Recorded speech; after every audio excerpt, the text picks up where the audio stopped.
مناصرين الجزائريين الذين زاروا مدينة تورينو في إيطاليا هنا من ملعب تورينو هم فرحين جدا بأنهم اقتحموا الملعب وأبهروا العالم حقيقة.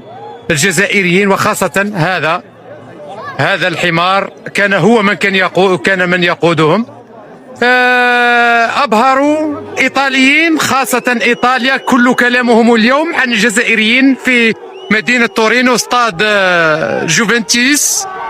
اقتحموا الملعب ليوريوا للعالم لأنهم شجعان، لأن صوت الجزائريين يوصل إلى العالم. 1 2 3 فيفا الجيري، 1 2 3 فيفا الجيري التي أرعبت الكيان وأرعبت أمريكا وأرعبت فرنسا. هذو هما الجزائريين. أقول لكم بارك الله فيكم لاقتحامكم الملعب وهم فرحون جيدا.